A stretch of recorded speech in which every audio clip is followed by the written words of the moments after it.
Good morning दोस्तों, thank you for watching my YouTube channel. आज हम एक चीन फिलोसोफर ताओ ते चिंग लाओजू की बात करेंगे। उनकी फ़िलासफ़ी क्या कहती है। चैप्टर 12 अध्याय 12 में उन्होंने हमें समझाया है।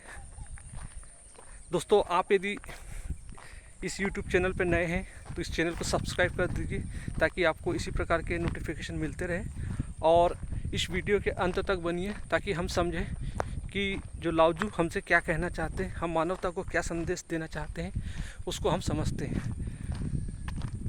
तो विदाउट एनी डिले हम इसको स्टार्ट करते हैं। तो लाओजू हमें कहते हैं कि रंग आँखों को अंधा कर देती है, ध्वनि कानों को बहरा कर देती है, स्वाद जीभ को शून्य कर देते हैं, विचार मन को भ्रमित कर देते हैं, और जो कल्पनाएं होती है वो मन को सुखा देती है। और कहते हैं कि जो ज्ञानी व्यक्ति संसार को जानते हैं अपने आंतरिक स्पष्टता में स्थित होकर, यानी ज्ञानी व्यक्ति संसार को जानते हैं अपनी आंतरिक स्पष्टता में स्थित होकर वह विषयों को आने जाने देते हैं और अपने मन को आकाश की तरह खुला रखते हैं। दोस्तों, लाओजू हमें समझाना चाहते हैं कि एक साधारण व्यक्ति और एक ज्ञानी पुरुष अपने अनुभव को कैसा देखते हैं। तो दोस्तों, इसमें सबसे पहले जो हमें समझने वाली बात है कि जो हमारी जो इंद्रियां हैं, हमें जो ज्ञान इंद्रियां जिनको हम बोलते हैं और जिनके माध्यम से हमें अनुभव होता है, क्योंकि हमें ये शरीर जो मिला है, इस शरीर में निरंतर प्रकृति जो है, जब भी मैं प्रकृति कहता हूँ तो हमारी जो तम रज सत की प्रकृति शरीर में बैठी है, त्रिगुणात्मक प्रकृति, ये निरंतर गतिमान है, ये निरंतर इसमें गति हो रही है।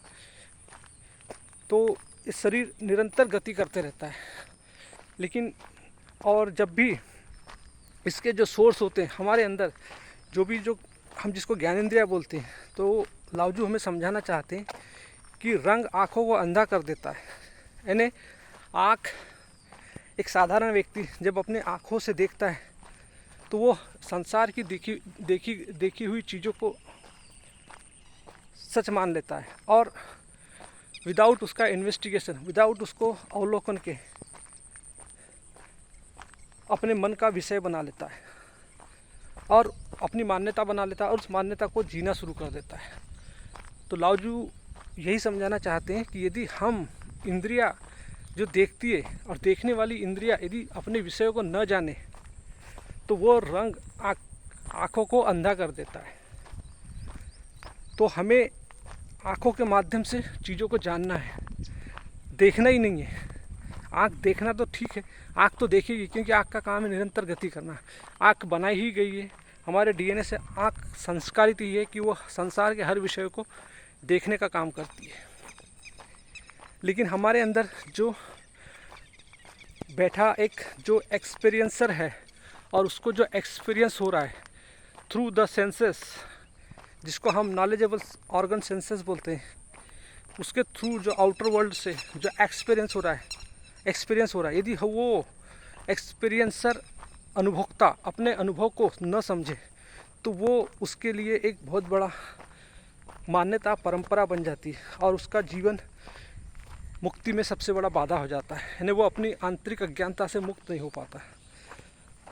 इसी प्रकार लाओजू दूसरी लाइन में हमें समझाते हैं कि ध्वनि हमारे कानों को बहरा कर देती है। यदि हम अपने कानों से जो भी अनुभव लेते हैं और यदि उन अनुभव को भी हमने अवलोकन नहीं किया तो अवलोकन भी हमारे लिए हमारी मुक्ति में बाधा बन जाते हैं, हमें गलत जीवन जीने पे मजबूर कर देते हैं। उसी प्रकार हम जो जीभ के द्वारा जो स्वाद लेते हैं,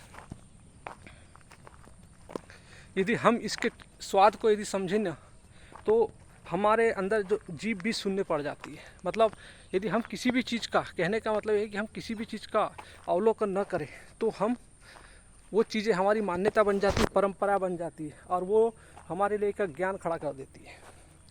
उसी प्रकार लाओजू कहते हैं कि जो विचार आते हैं, क्योंकि मन का काम होता है विचारों को, जो भी इंद्रियां लेके आती है उन विचारों का एनालिसिस करना है।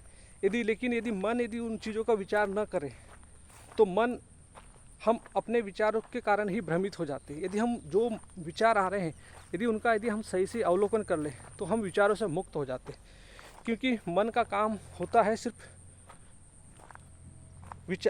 विचारों का एनालिसिस करना, जबकि मन का काम ये नहीं होता कि विचारों को पकड़ के मान्यता बना लेना। क्योंकि जनरली होता है कि हम मन भी एक इंद्रिय है जो विषयों का एनालिसिस करना चाहिए, लेकिन मन क्या करती है, उन विषयों का बगैर एनालिसिस किए अपने मन का विषय बना लेती है और वो मन का विषय ही भ्रमित होने लगता है।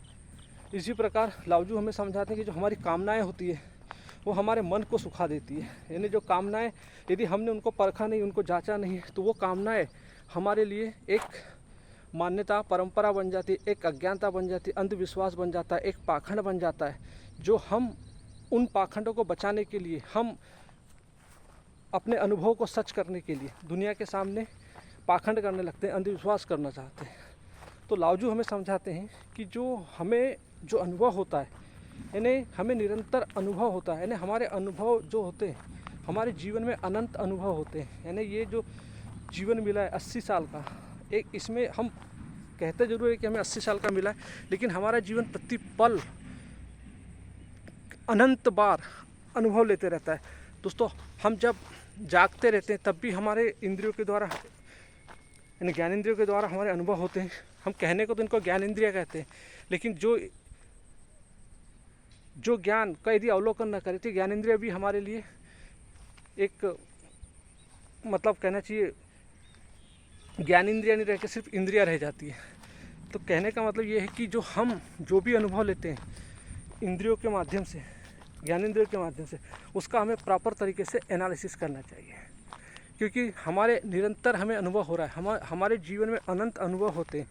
हम यदि क्योंकि निरंतर गति होते रहती है, ऐसा नहीं है कि किसी क्षण, एक क्षण प्रति क्षण हम अनुभव लेते रहते हैं। और यदि हमने अनुभव को सच मान लिया तो क्योंकि अनुभव को सच मान लेना ही हमारी मान्यता बन जाती है, और इसी मान्यता के कारण हम अपने जीवन में दुख भोगना चालू करते हैं। क्योंकि जो भी इंद्रियां है, क्योंकि इंद्रियों को प्रकृति माता ने डिजाइन ही किया है कि वो अपने विषयों की जानकारी लेके आएगी, लेकिन हमारे अंदर एक ऐसा एक्सपीरियंसर बैठा हुआ है जो अनुभव को जांचता नहीं और अपने मन का विषय बना लेता है, जिसको हम अहंता बोलते हैं, अहंकार बोलते हैं, जिसको मैं बोलते हैं। तो वो मैं ही होता है कि जैसे उसका कोई भी विषय होता है तो जो अनुभव होता है वो हमेशा वो अनुभव ही अपने आप को एक विषय बना लेता है, अपनी एक मान्यता बना लेता है और अपने आप को जांचता नहीं। अनुभव सोचता है कि मैं ही सही हूँ, अहंकार हमेशा सोचता है कि जो मैं अनुभव ले रहा हूँ मेरे अनुभव ही सत्य है। और अपने अनुभव को बचाने के लिए वो न जाने कितने झूठी कल्पनाएं अपने मन में रचता है और अपने अनुभव के आधार पे ही एक इकोसिस्टम तैयार कर लेता है। और वो सोचता है कि मेरे अनुभव के आधार पे ही लोग जीवन जिए। इसको हम इस तरीके से समझते हैं कि अनुभव जो होता है, हमने अनुभव तो समझा कि निरंतर प्रतिपल हमें अनुभव हो रहे हैं इस शरीर के अंदर हमारे इंद्रियों के माध्यम से। तो अनुभव की जो 3 कैटेगरी होती है, एक होता है अनुपयोगी, दुरुपयोगी और उपयोगी। तो अनुभव 3 प्रकार से होते हैं। तो अनुपयोगी अनुभव वे होते हैं जो अहंकार अपने अनुभव को बचाने के लिए अपना केंद्र नहीं बदलता। वो चाहता है कि जो मैंने मान के रखा हूँ वही सत्य है। यानी अपने अहंता को बचाने के लिए जो अनुभव लेता है उस पर कोई प्रश्न ना उठाए, वो अनुपयोगी अनुभव कहलाते हैं। दुरुपयोगी अनुभव वे कहलाते हैं जो इकोसिस्टम कि जो मैंने बोल दिया उसी को सब लोग फॉलो कर लें।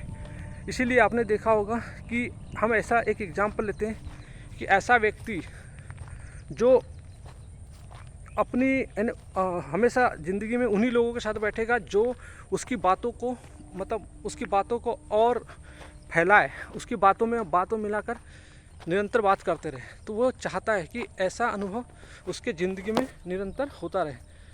यानी हमारे ज़िंदगी में ऐसा कोई अनुभव नहीं है, चाहे कोई व्यक्ति राजनीतिक हो, कोई व्यक्ति साइंस हो, चाहे समाज का हो, चाहे रुपए पैसों का अनुभव हो, हर प्रकार की चीज़ों में एक्सपर्ट हो सकता है। जैसे हम राजनीति की बात करें या विज्ञान पर्यावरण की बात करें, वो अपने आप को एक बहुत बड़ा धार्मिक गुरु समझेगा। एक जैसे वेदांतिक फिलोसोफर मान लीजिए, एक व्यक्ति अपने आप को समझता है कि मुझे सब आता है, और जब वो एक अपने उस विषय के बारे में अपने अंदर एक मान्यता बना के रखता है कि मुझे सब कुछ आता है, लेकिन जब उससे कहा जाए कि आप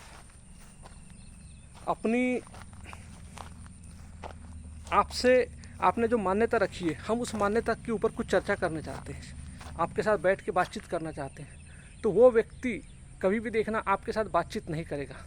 वो जब आप उससे बातचीत करने बोलेंगे तो बोलेगा कि नहीं अभी धर्म की बात, अभी मैं बिजी हूँ, या किसी भी तरीके से अपनी बातों को टाल देगा। नहीं, आप सही कह रहे हैं, लेकिन अभी क्या है, मैं टाइम नहीं है मेरे पास, या अपन बाद में बात करेंगे। तो वो अपने केंद्रीय विषय, चलो ठीक है आप धर्म की बात कर रहे हैं, चलो हम खेल की बात कर लेते हैं, या किसी भी चीज़ की, यानी अपने केंद्रीय विषय को वो टाल देता है, क्योंकि वो खोखला होता है अंदर से, क्योंकि झूठी मान्यता पकड़ के होता है, उसे कुछ ज्ञान नहीं होता कि जो अनुभव उसने किया है उसके अनुभव सही है या गलत है। वो अपनी मान्यता को कभी परखता नहीं।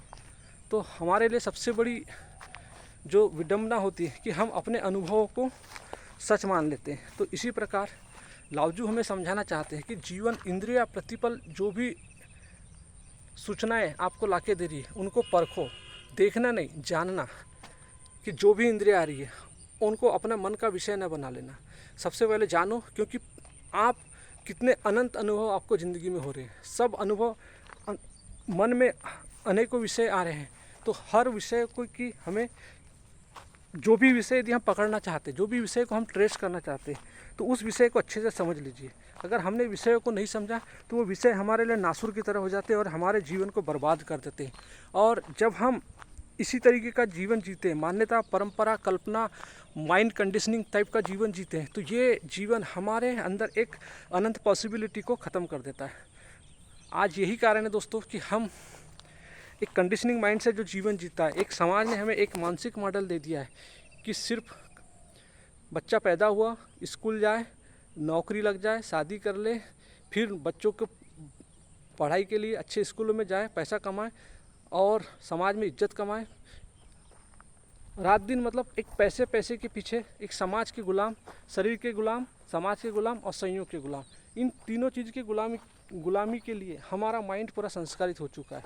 यही कारण है कि आज हम अपने जीवन के लिए बिल्कुल भी समय नहीं दे पाते और हम पूरी तरह से गुलाम बन चुके हैं।